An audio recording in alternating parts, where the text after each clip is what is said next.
Democratic Senator Elizabeth Warren of Massachusetts is calling on her Republican colleagues to schedule a hearing on Judge Garland. She joins us now from Capitol Hill. Senator, good morning. Good morning. Are you enthusiastic in your support of Judge Garland?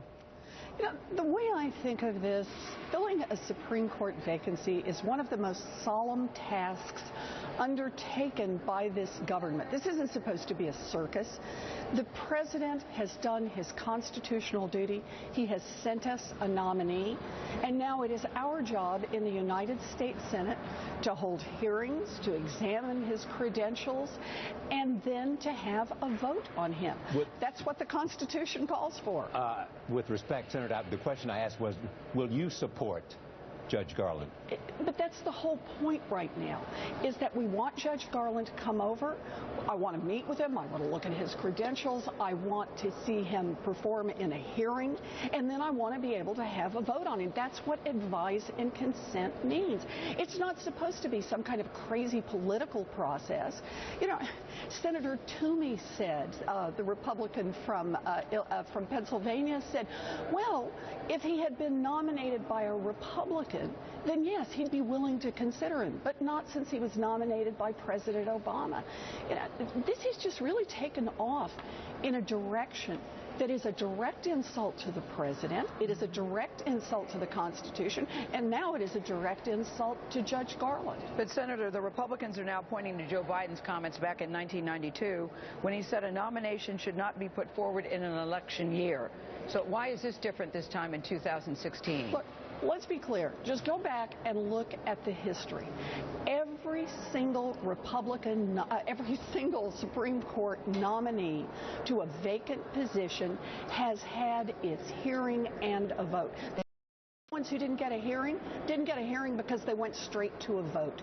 That is 100 years of actual fact. Senator, let me turn to the presidential race in 2016. All of your female Democratic senators have endorsed Senator Hillary Clinton. You have not yet made an endorsement. Will you do it before the convention?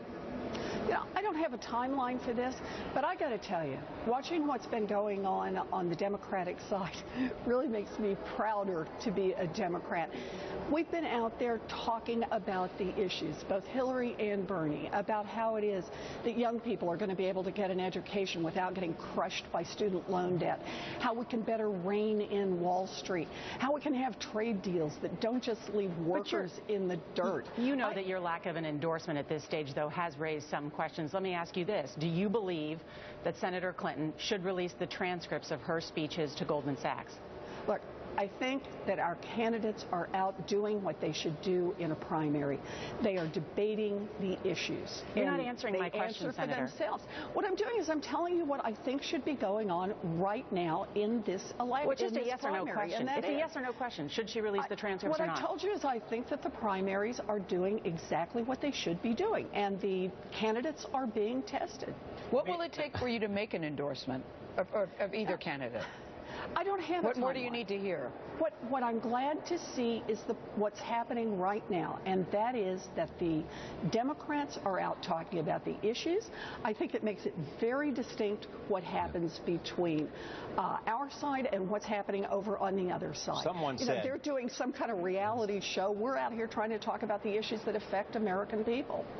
And so are we. And one of the questions that's being raised, has the Democratic Party and has Senator Clinton, Secretary Clinton, moved from being a Clinton Democrat to a Warren Democrat?